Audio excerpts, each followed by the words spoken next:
Wheaties presents Dimension X.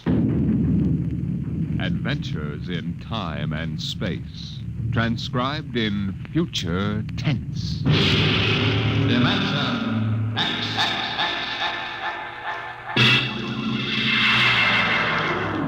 On stage tonight, Dimension X, another in the Wheaties' big parade of exciting half-hour presentations. I'm thinking of a girl. Very pleasant person, very attractive, too. She has cool hands, a nice voice, and a gentle manner. She's crisp and efficient, but she needs help badly. She's the American nurse, and her problem is this. There just aren't enough like her to go around. Not enough nurses for the hundreds of important nursing careers now open in hospitals, industry, research, the armed forces, and private duty. Now, you may not know the girl I mentioned, but perhaps you know someone very much like her. A young girl with at least a high school diploma, of good health and character. If you do, tell her this. America needs 50,000 student nurses this year. Tell her you think she might be one of them. If she agrees, have her stop in at the hospital nearest to her. She'll never regret it, and neither will you.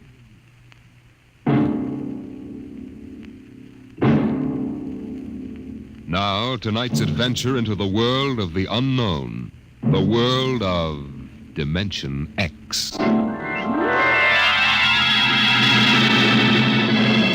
The doll shop stood on a quiet Washington side street, not too far from the sprawling Pentagon building. A woman and a child waited outside, the little girl peering eagerly through the window at the dolls inside, and the woman glancing impatiently at her wristwatch, as if expecting someone who was late for an appointment. And there was nothing about the doll shop to warn them that they were waiting to keep an appointment with doom. Oh, Mommy, look! Yes, what is it, dear? In the window of the shop, the tiny dolls. Oh, Mommy, do you think Daddy will buy me one? Well, we'll ask him when he comes, dear. He said 3 o'clock on this corner. I see him, Mommy. There he is. Oh, Henry, here we are. Hello, dear. Hi. Sorry I'm late.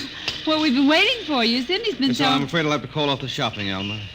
Oh, Henry, we promised. Yes, I know. Cindy. I'm sorry. It's just one of those things. You've been the wife of an Army colonel long enough to know his life isn't his own. What is it this time? Oh, some more of that flying sphere nonsense. The pilot who says he sighted it last month crashed and was killed today, so the general wants a full report. Dear, what next? Daddy. We'll have a staff meeting at the Pentagon at 3:15. Daddy, look in this window. Oh, I haven't time, dear. Just for a minute, Daddy, please. Cindy, I haven't time to stop and watch a bunch of 6-inch dolls parading around in the shop. Say they are lifelike, aren't they? Look at that, Alma.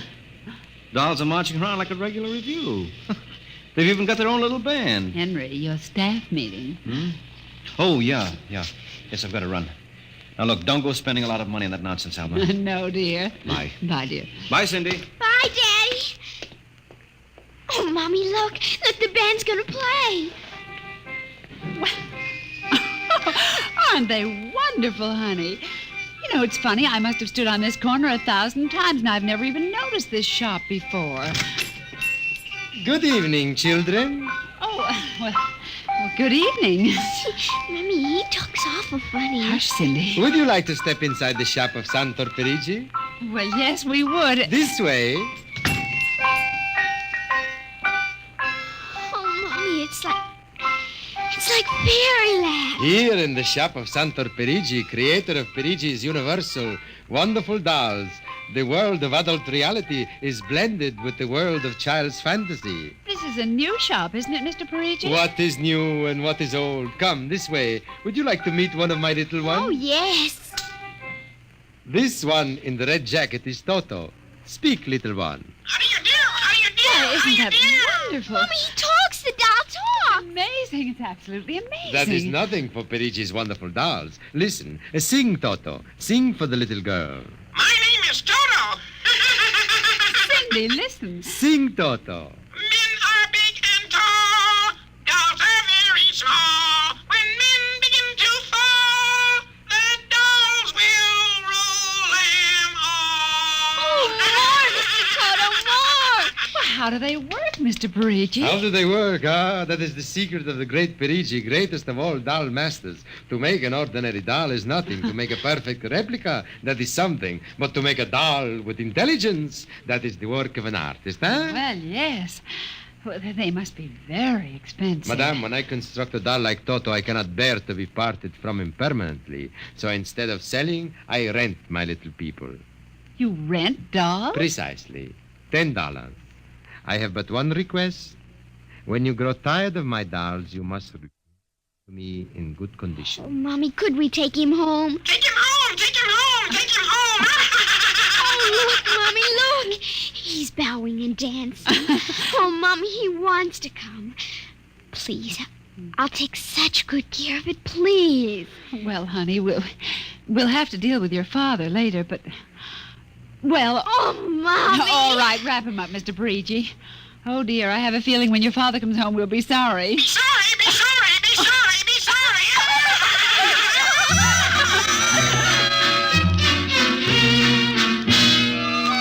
Now, Toto, this is my room, and you're going to sleep right here next to my pillow. Oh, Toto, don't laugh like that. I'm going to have to teach you some manners. You be quiet, because my daddy will be home soon, and he's a colonel in the army, and he'll bust you to private if you don't behave. Now, you wait here. I'm going to introduce you to my puppy dog, Mr. Blister. So be good now. Here, Blister. Here, Blister. Come on, Blister. Come here. Mr. Blister, now this is Toto. Oh, dear, I don't think Mr. Blister likes you, Toto. Stop it, Mr. Blister.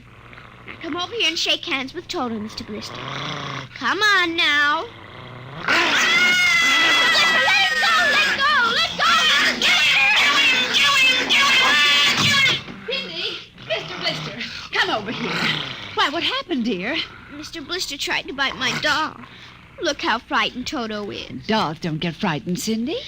But he is, Mommy. He screamed. You just imagined it, honey. But he did. He did. Well, Mr. Blister didn't mean it. You know he's the gentlest little pup alive. He isn't. He's nasty and I hate him. Cindy, you hurt his feelings. Okay. He tried to buy my new doll, and I don't ever want to see him again. Ever. Oh, dear. All right, Mr. Blister, you come downstairs with me. Come on now. Cindy's angry at you tonight. I'll kill him. Why, Cindy, where did you hear a thing like that? Toto said it. I see. Well, you've had an exciting day, honey. You brush your teeth now and go to bed. Daddy's coming home late, so we'll see you in the morning. Hmm? Good night, darling. Sleep well.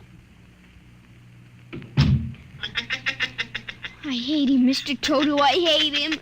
Hate him! Hate him! Hate him!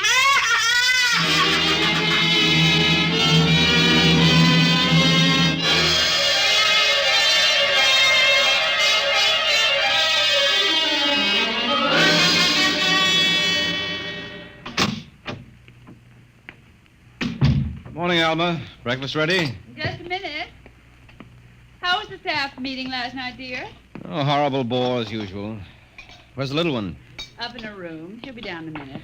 Oh, say, remind me to take some papers back to the War Department, will you? I left them in my strong box. Henry, you told me it was against regulations to bring secret papers home. Well, I had to finish some work for the old man. Nobody will ever know the difference. Well, I suppose not. Oh, dear, would you feed the puppy before we sit down? His bowl's under the sink. Where is he? Say, that's funny. Here's his supper from last night, only half eaten. Getting fussy. Blister? Here, Blister. Blister! Where the dickens is that mutt? Maybe he's on the back porch. Maybe. Here, Blister. Here, Blister. Alma.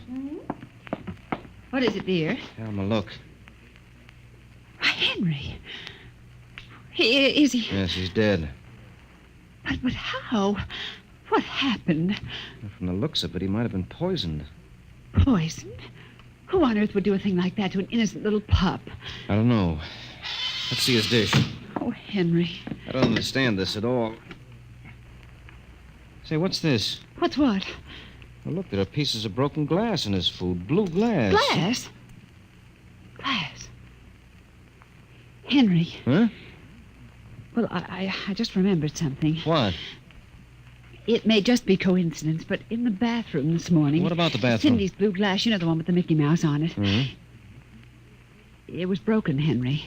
I found pieces in the wastebasket. I meant to ask her about it. Oh, Alma, for heaven's sake, you aren't suggesting that our little girl... Why, she loved Blister more than anyone. Not last night, she didn't. Why not?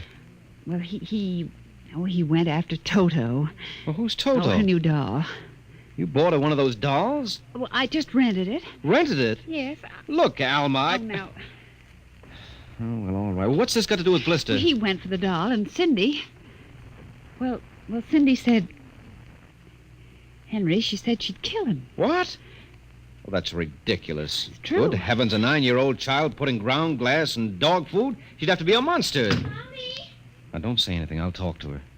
Good morning, dear. Morning, Mommy. Morning. Morning, Daddy. Hello. What's the matter? Nothing, Cindy. Sit down, dear. Yes, sir. Cindy, your mother tells me you broke your blue drinking glass. Oh, no, I didn't break it. Now, Cindy... I didn't. Well, now somebody broke it. It wasn't your mother and it wasn't me. Well, then it must have been Toto. Cynthia... Cindy, you know Toto was only a doll. Now, a doll couldn't have broken your glass, could he? Well? But he must have done it, Daddy. Cindy, you know how Daddy feels about little girls who tell untruths. Now, did you break your glass and maybe accidentally get some pieces into Mr. Blister's dish to sort of punish him for biting your doll? Oh, no, Daddy. I'd hate to think you'd done something you knew was wrong and you were blaming it on a doll. What's the matter with Mr. Blister? Is he sick? He's dead, Cindy. Oh, no, he can't be dead. He isn't dead, Daddy. No, he isn't. He isn't. Mommy, Yes, dear. but he'll come back. He has to come back. No, he won't come back, honey. Not ever. No, Cindy, not ever. Now that we've told you, Cindy, do you want to change your mind about the glass? Henry, let her alone. Daddy, you think I killed? You see what you've done. The child feels guilty enough, Henry. Oh, dear, this is no time for feelings to interfere. Feelings don't know any time, honey. When they come, they just come. You go up to your room, honey. Daddy and I'll be up in just a minute. I don't want to. Please, Cindy. We'll be right up. Please. There, that's a good girl. And close the kitchen door behind you.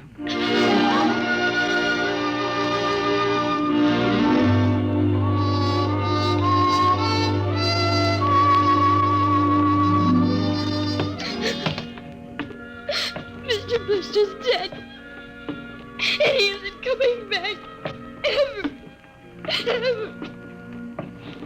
Daddy thinks it was me, but it was you.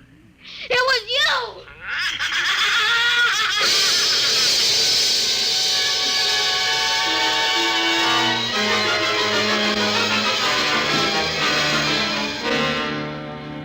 Dimension X will continue in just a moment.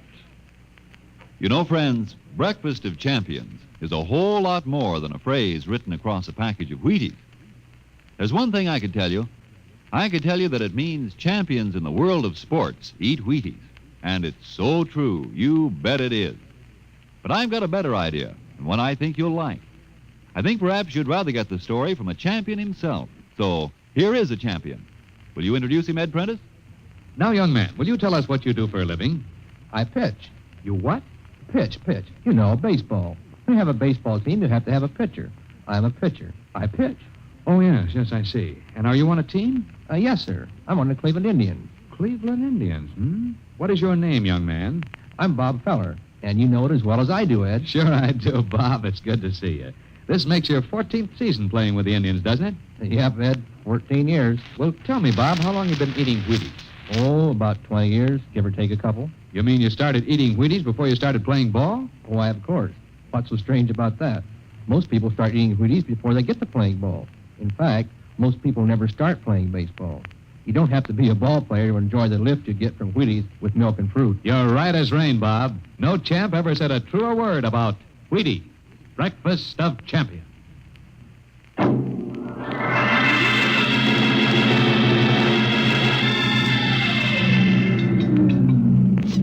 Eat your supper, dear. I'm not hungry. Cindy, you scarcely touched your I don't lunch. feel like eating. is it, Mr. Blister? Oh, Mama. Cindy, answer your mother. Now, Henry, she'll work it out in her own way, dear. Oh, I don't know. When I was a boy, there was such a thing as discipline. Where this child is being brought up... Henry. Well, it's true. There's no respect. Lying. Oh, I don't know. Alma, what's happened to us? We were a nice, peaceful, happy family until you bought that cursed doll. Now who's blaming things on the doll? Well, it's true. Henry. You wanted to get some papers from your strongbox. What? Oh, yes. Excuse me. Will you try to eat something, Cindy? Now, darling. Yes, ma'am. Alma! Alma! Yes, Henry, what is it? Alma, it's gone. What's gone? The box, the strong box is gone. Well, it can't be. The door to your study's always locked, and you and I have the only keys. I know all that, and I tell you it isn't there. Well, who would I don't know, Alma. Those confidential reports, if they ever get into the wrong hands... Oh, I warned you about keeping them here. What if it ever came out in the open? Can't you see the papers? Army colonel, derelict in duty. Call the police, Henry. What, and throw my career in the wastebasket after 17 years? And we've got to find it ourselves. But it was there when I went in to clean this morning. Well, what about your key? Well, it's right here. I always keep it right with me.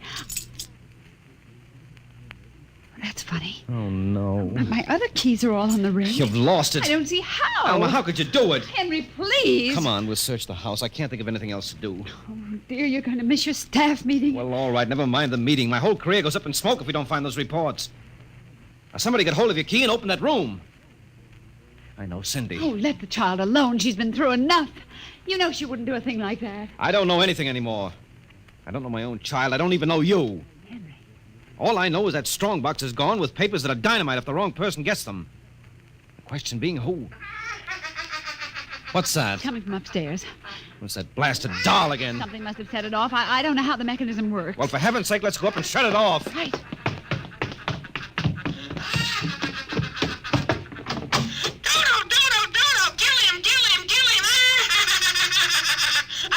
Stop it. How do you do? Blasted little imp. There. Henry, Ever since we've got this thing... Henry. What? look. Where? What? Around the doll's neck. The key. The key to your study. It was Cindy, after all. I don't believe it. Ever since she got this fool doll, she's been acting half insane. First the dog, now this. I think she hates us, Alma. Henry, Cindy is my child, and I know her. I know she's a good, sensitive little person with no malice in her. You're just simply refusing to face the facts, dear. What are you going to do? I'm going downstairs and have a talk with that young lady.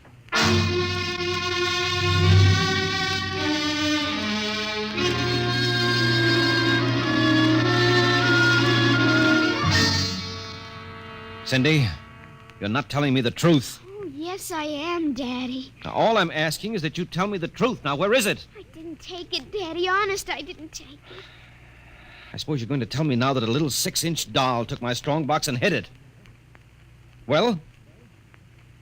Cindy, I'm speaking to you. I didn't take it, Daddy. You don't understand. Toto did it. Oh, he's terrible awful. He says things. He says he's going to kill everybody. Oh, Cindy, you're inventing things. It's true. At night when I'm sleeping, he stands next to my pillow and whispers things to me. Awful things. He told me he'd kill me, too, if I told him. Alma, I think this child is sick. I think she needs a doctor. She's frightened, Henry. She's trembling like a leaf. Come on, darling. We'll go up to your room. I don't want to go Now, up honey, there. Mommy will stay with you. I'm afraid. He's up there. Who, Cindy? Toto. Well, he won't be up there for long. Mr. Toto is going right back to Perigi's wonderful doll shop before I lose my sanity, which means right now.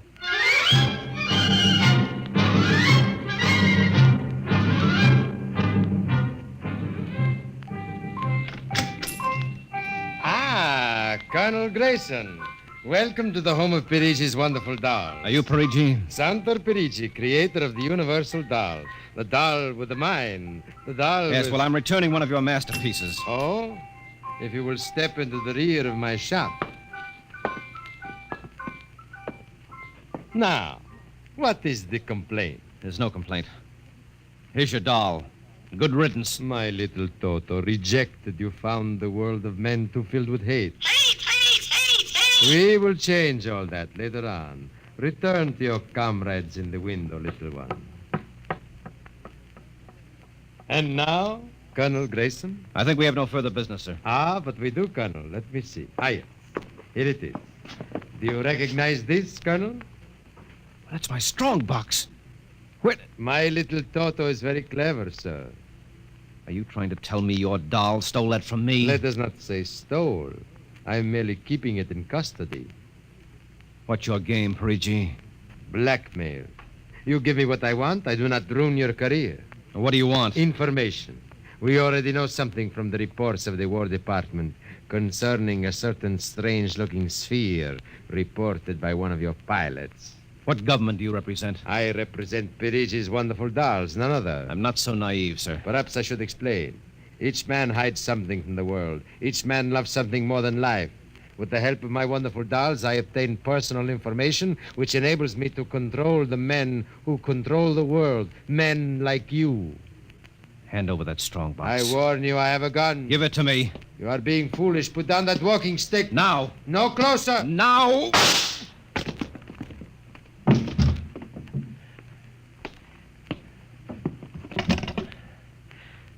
Hello. Give me the police. Hello. This is Colonel Henry Grayson. I've just killed a man. Perigi's doll shop, corner of 4th and Lexington. The body is in the rear. I'll wait for you. Shut up. Shut up, you little fiend! Colonel Grayson! Did I hear you speak? Colonel Henry Grayson! Oh, it can't be. I must be going out of my mind. A 6-inch doll. Shut up! Your master's dead! You are mistaken, Colonel. I, Toto, am the master. What do you mean? If you will examine the body of Santo Perigi, you will see that he does not bleed. And he does not bleed, Colonel, because Santo Perigi never lived. Never lived? Santo Perigi is a doll. A doll? But he's a man. He talks. He walks. The people of Meritrix are skillful doll builders. Meritrix? Doll builders? Who are you? I am Xanthus Imperator, commander of the legions of the third planetoid, Meritrix. Legions? Planetoid? My people and I, whom you regard as dolls, come from a tiny planet beyond the moon. What? So small that it cannot support our population. That's true. We landed one of our space spheres on Earth 3 months ago with the intention of colonizing. Unfortunately, one of your pilots intercepted us. So that's why you wanted our information. Precisely. And you are human? Quite human. Of course, in order to deal with Earth people without suspicion, we were forced to construct Perigi, a man-sized doll. No, it can't be. I can't believe this. I'm having hallucinations. I've got to get out of here. That will be impossible. We have weapons of destruction quite unknown to Earth people. I phoned the police. They'll be here soon. By the time they arrive, my people will have prepared something quite shocking.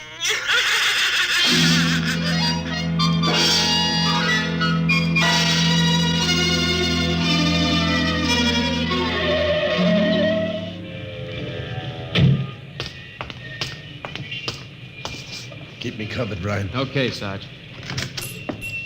All right. You the guy who turned in the call? Yes, that's right, Sergeant. Where's the body? Well, you see, it isn't exactly a body. What do you mean? It's a doll. What? Now, wait, you've got to let me explain. I know this sounds fantastic, but I've stumbled onto an unbelievable plot. Yeah? Keep talking. Well, you see, these little dolls, they aren't really dolls. They're tiny people. Now, there's a big doll named Santo Perigi. They're using him as a front to run this shop. He's off his trolley, Sarge. Now, look here. Now, listen, mister, we got to call it there was a murder here. Now, if there was one, where is the body? Well, it's behind the curtains in the back. Only, you see, it isn't really a body. It's a big wax dummy. It's all part of their plot to gain control of the world. Holy smoke, he's really off his rocker. Now, look, if you don't believe me, I'll prove it to you. Come here. Look behind this curtain and you'll see the dummy lying on the floor. Welcome, gentlemen. Are you looking for something? Perigi! This is impossible. I smashed his skull. Do you know this guy? That's the one, the doll. What's your name, mister? Perigi, Santo Perigi, creator of the universal doll. Uh-huh. You ever see this man? Never until just now. That's not true. He's lying. I tell you, he's nothing but a big doll. The real masters are the little dolls. Ryan, are you getting this? He's wacko, Sarge. No, Not as a fruitcake. I'm not crazy. I tell you, I can prove it.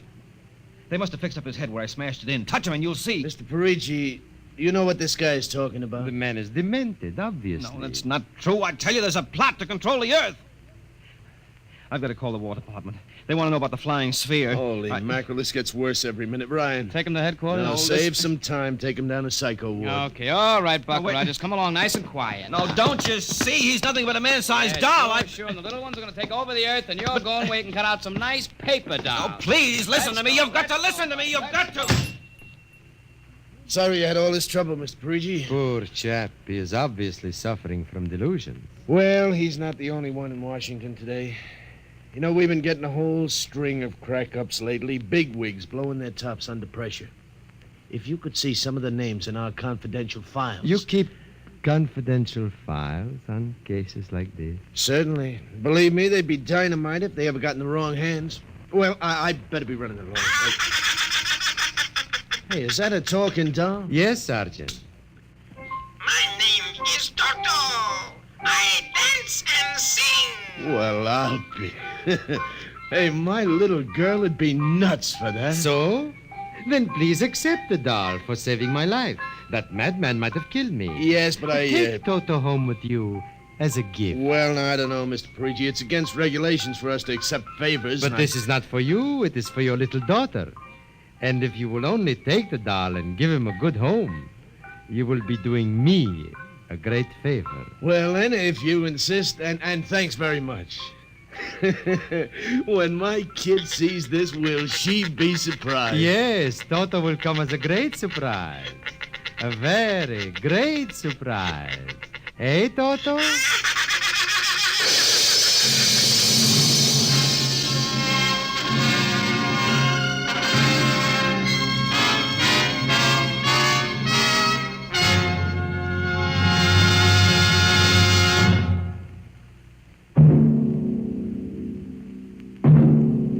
Tonight, Dimension X has transcribed Perigi's Wonderful Dolls, an original radio drama written by George Lefferts. Les Damon appeared as Colonel Grayson and Joan Alexander as Alma, with Ninice Alexander as Cindy. Joe DeSantis played Santor Perigi, and Leon Janty was Toto, the talking doll. Engineer Bill Chambers. Your narrator was Norman Rose. Music by Albert Berman. Dimension X is produced by Van Woodward and directed by Edward King. In a moment, we'll tell you about next week's show. And now, here is your Wheaties man, Frank Martin. Look at your Wheaties in a cereal bowl, and, well, they look pretty innocent, don't they? They're crisp, all right, and golden brown. And you know they've got that wonderful Wheaties nut-like taste. But where does all that energy come from? What is it about Wheaties that give you all those vitamins and minerals and protein? I'll tell you what it is. There's a whole kernel of wheat in every Wheaties flake. Not just a portion of a kernel, mind you, but a whole kernel of wheat. Now, that begins to explain things, doesn't it? Tells you why Wheaties Energy helps you feel good all morning long, like I keep saying. No wonder they're America's favorite whole wheat flakes, breakfast of champions and all that. Now you know why Wheaties at 7 can help at 11. Wheaties.